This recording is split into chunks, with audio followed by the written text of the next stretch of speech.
doing today? I'm doing okay. Okay. How so? How's what? How so?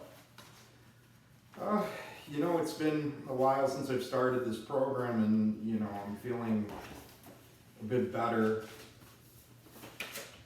I know it's been like 3 days or like, a few days, but, I'm starting to actually not have cravings anymore. Okay. What did it feel like to have these cravings? The best way to describe it is like kind of this persistent urge, almost in the same way where you are extremely hungry for something or thirsty. Okay. It's the same sort of thing, like, I'd get nervous, start to shake, and then I'd have to have another drink. Okay. And how long do some of these urges last? You think? I mean, anywhere from like, 20 minutes to hours. I can have them where, it's like I need to have a drink right away, or like, I can basically, go about a little bit of my day. It started off, where I was like a functioning alcoholic. Okay. So it sounds like you go through a long period of time facing these urges, and you. It sounds like you're an absolute trooper, honestly. So with you being able to withhold those urges, I could get through a full work day without them. you definitely show determination and dedication. Yeah, but to as soon as I sobriety. get home from work, I start to drink. I start to like put, take one of those big like plastic glasses, Okay. and fill it with vodka and just drink it. Just sitting by the TV and, just drinking my night away. That's literally like how my day is when I get home. But those urges, they're there like while I'm at work, but I'm able somehow to focus through them. So in a way I was, or am, a functioning alcoholic. It's when I come home that it's bad. So you take basically almost like a tall boy of vodka Yeah, to help you get through an evening after Yeah. an intense day at work. correct. Yeah. Okay. I mean, it's not even, at this point, I mean, it started, to handle the stress, but now it's just, now it's just, I'm just doing it to get through, the like, it started off to handle stress, and now I crave that. You know what I mean? I crave the drink. Even if I'm not stressed, it doesn't matter. It's just hunger. So you basically you have the urgency to consume alcohol regardless of going through any type of emotion that comes your way. Yeah, it's not even an emotional thing. It started off as that. It started off, when I lost my dog. As stupid as that sounds. No, it's not stupid at all. Yeah, It's a major loss. Yeah, it's a people like don't realize it, but I don't really have a whole lot of people in my life. I got my parents that never gave a shit about me that much, and I work, I go home, I have like a few friends, but that dog was with me for 13 years.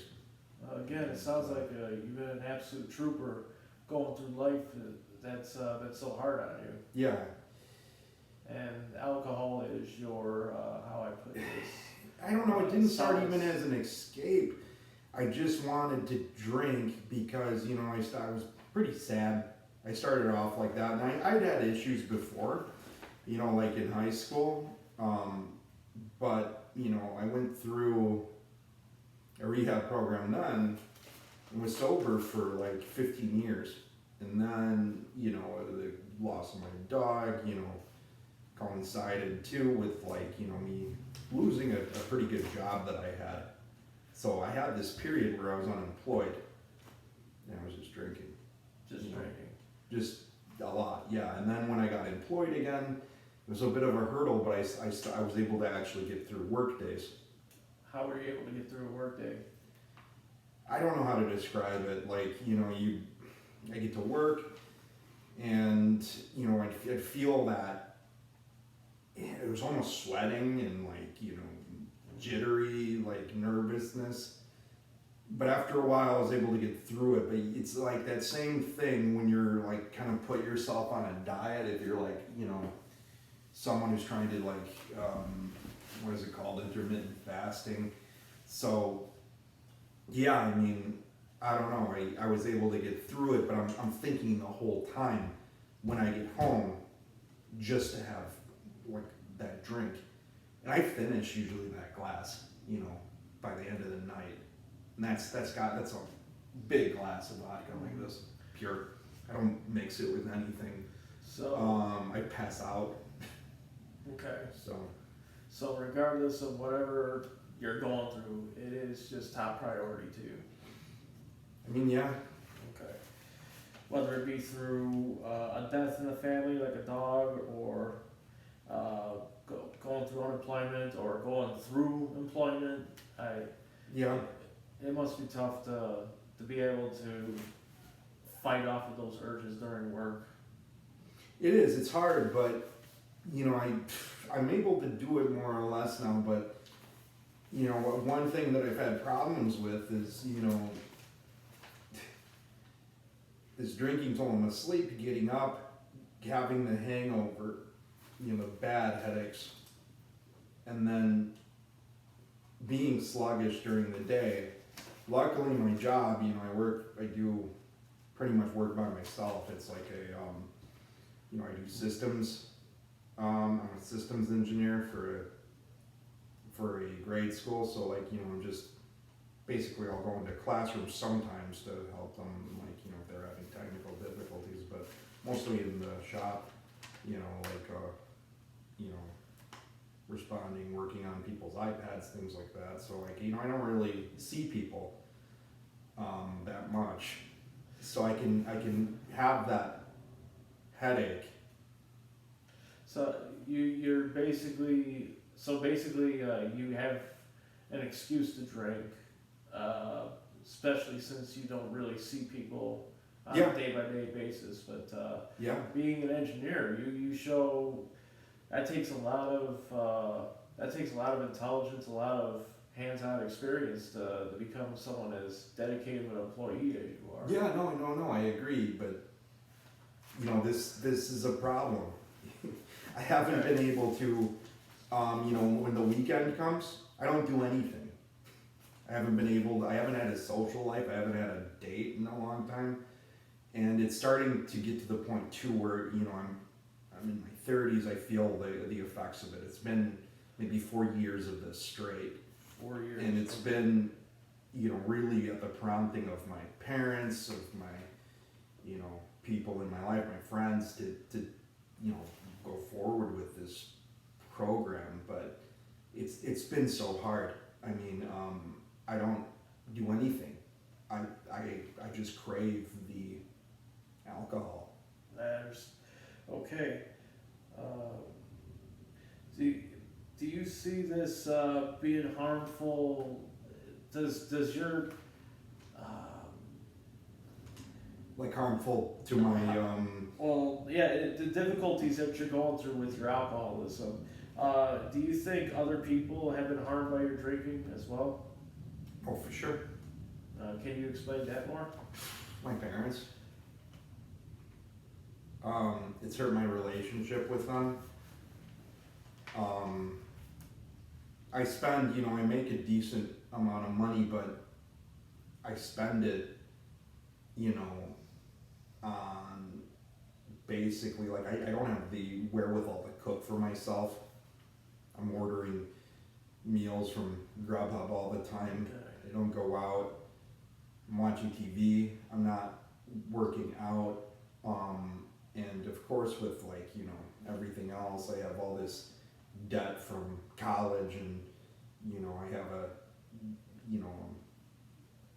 payment on my car that I'm frequently late on. So you know, Okay. it's all these other things, you know, because I'm just not able to manage certain aspects of my life. So you want to be able to manage aspects of your life.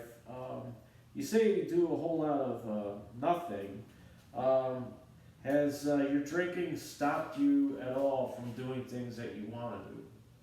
I'd like to, Yeah, well, I mean, I'd like to. I used to, you know, be involved with like, you know, intramural soccer and stuff like this. Oh, wow. And, yeah, I used to do stuff like that. I used to do certain physical stuff, and now it's just working and drinking. working and drinking. Okay, so some other things that you want to do besides drinking is perhaps get back into some athletics. Athletics for sure. Okay. I'd like to, um, you know, I'd like to move out of this rent situation and maybe actually get an apartment, like a real, like, or a townhouse or something. I mean, yeah. So what I'm hearing is that with you being an engineer, as well as getting into soccer, you have such great qualities that look forward to when you move forward with maintaining your sobriety from here at this point. Yeah, Okay. but, you know, I don't know. It's bad because, how should I put it?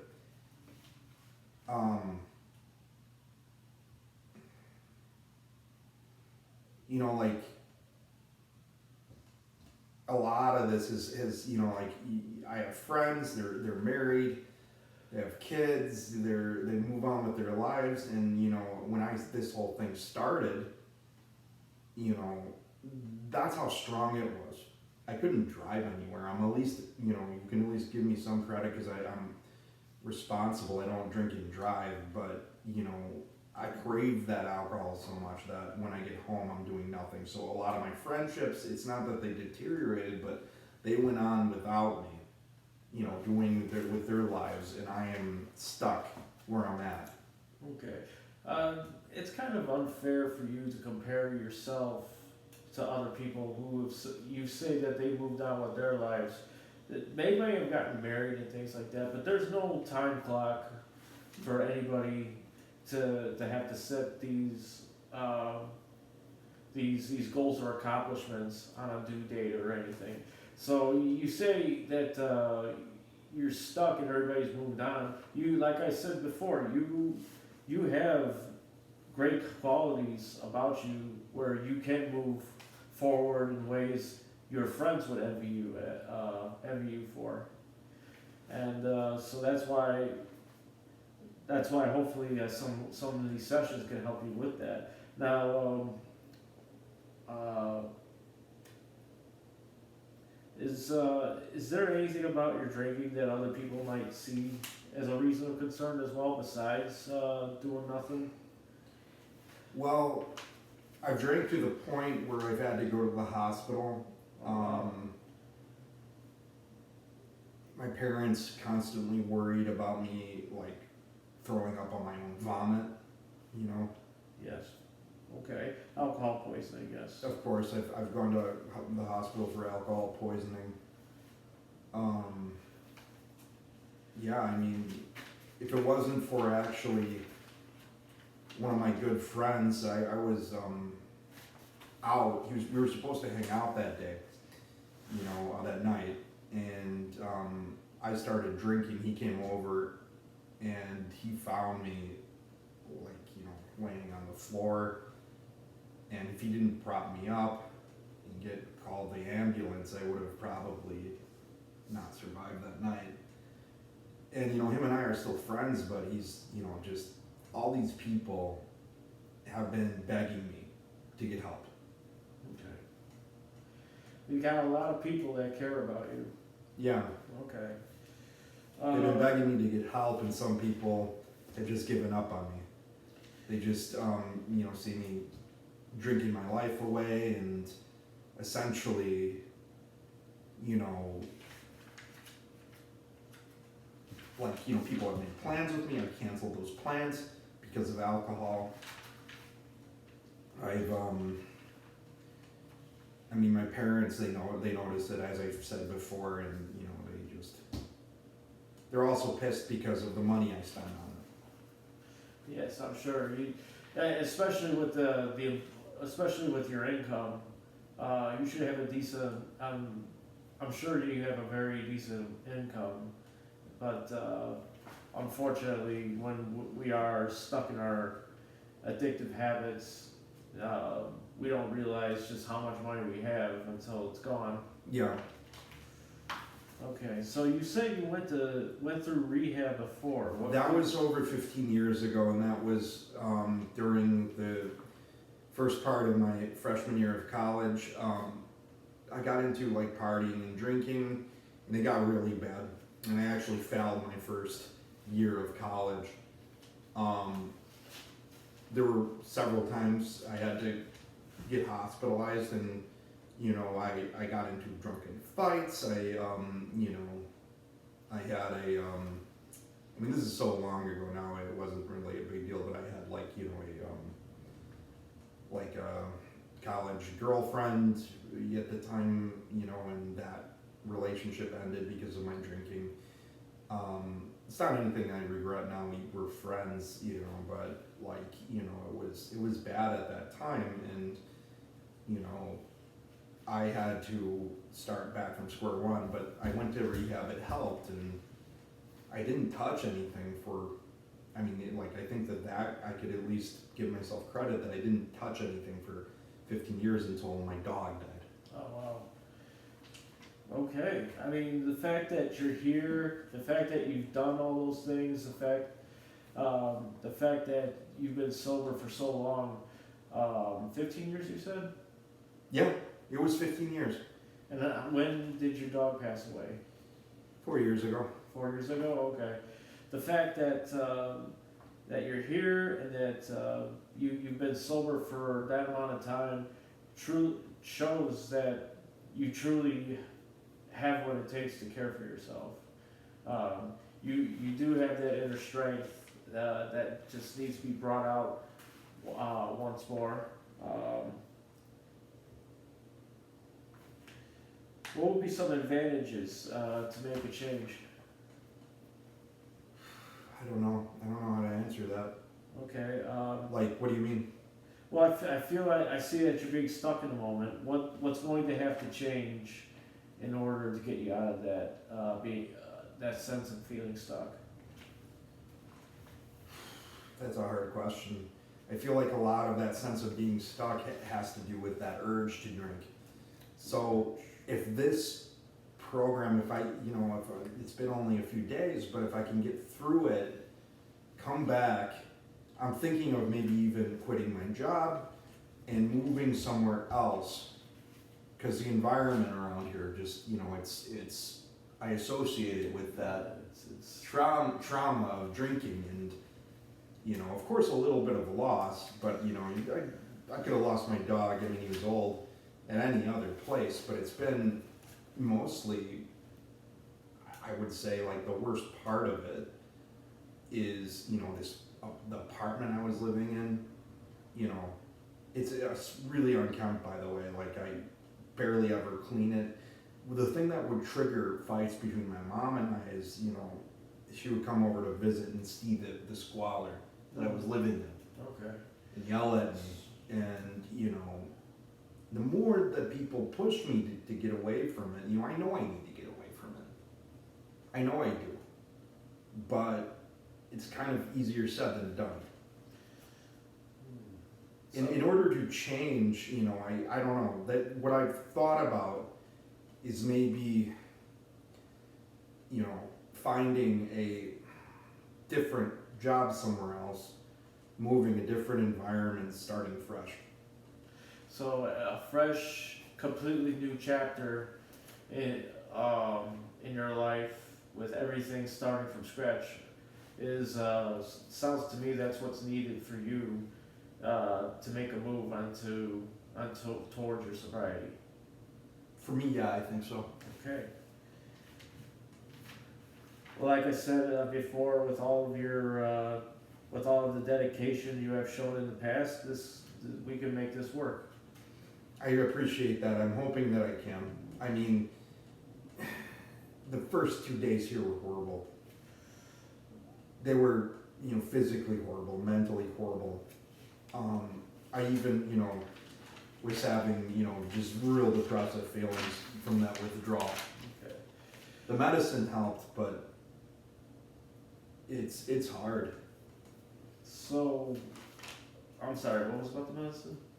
I mean, the medicine that they gave us to get through these withdrawals, but Oh, yes. but it's still. I was at a really dark place. In those first 2 days, I was in a really dark place. Yes. I started to think that my life didn't matter at all.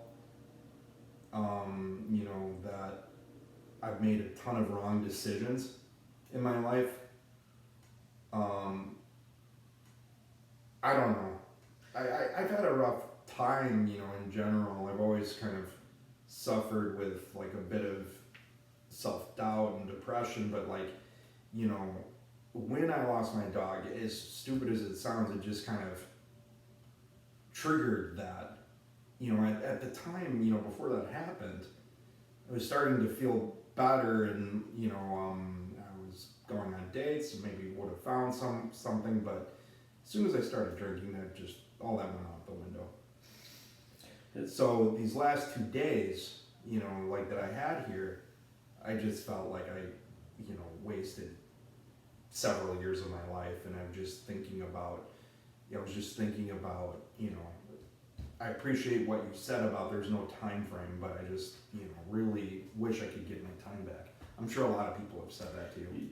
You can get your time back.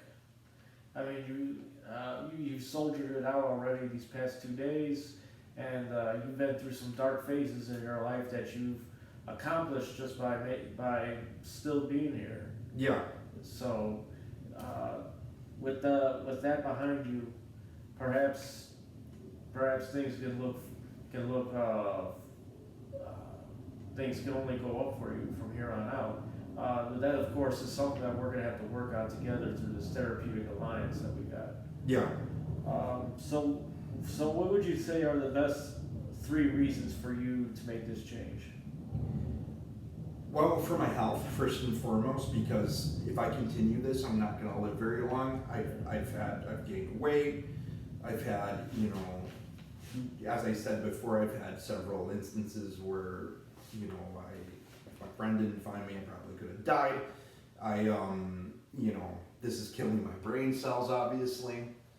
You can't drink that amount of hard liquor every day and have your body not be affected. I mean, even for 4 years, I get winded easy. My body just feels crappy. Okay. I'm not able to go and work out anymore. Okay. So, health is the one reason. Number 2, I'd like to, find someone, get married and start a family. I'd like to be social again. Okay. That's a big one. And then I guess the first one is just being able to,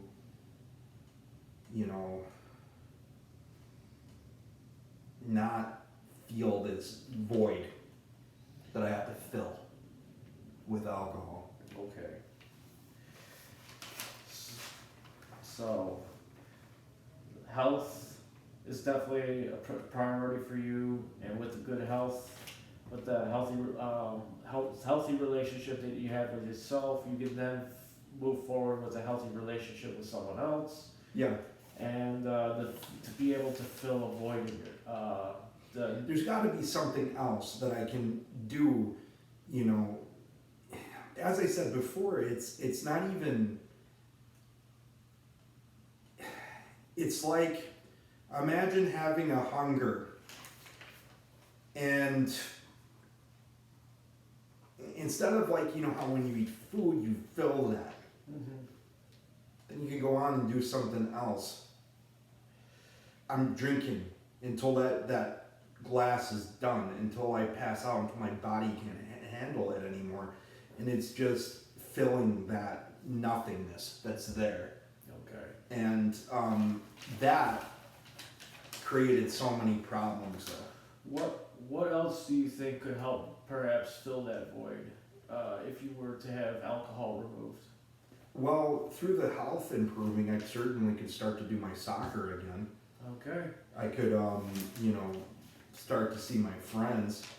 What is Go ahead. what is it about soccer that you think would be the solution to your void? It's social, and you know, I used to love, you know, hanging out with my friends. It would, you know, we'd have it every day, especially, you know, during the summer and fall. It was just a great time. The fresh air helped. Being around people, utilizing social skills again. Okay. Oh, totally makes sense. So, going back to soccer would definitely bring you back into the light of just being with other people that you can.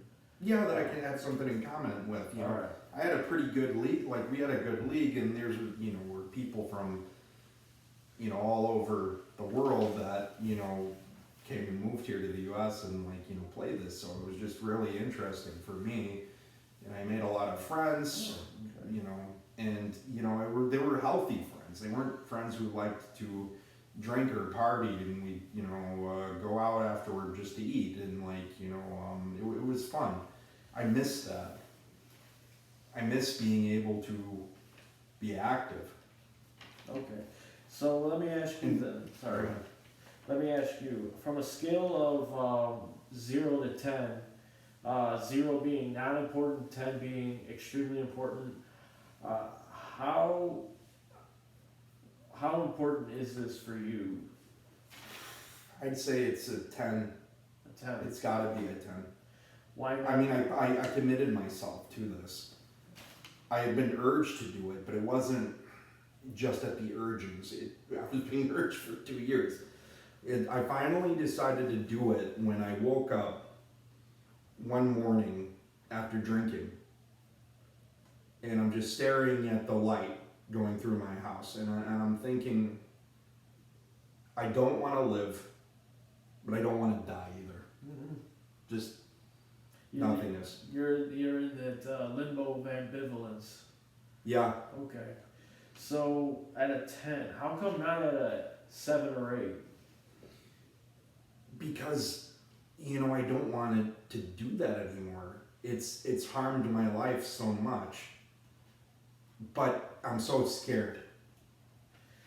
It takes a lot of courage to be here to do all this. So, yes, I understand how terrifying it can be, but you are expressing a lot of courage, and I commemorate you for that. Thank you. I appreciate it. So, what do you think you'll do?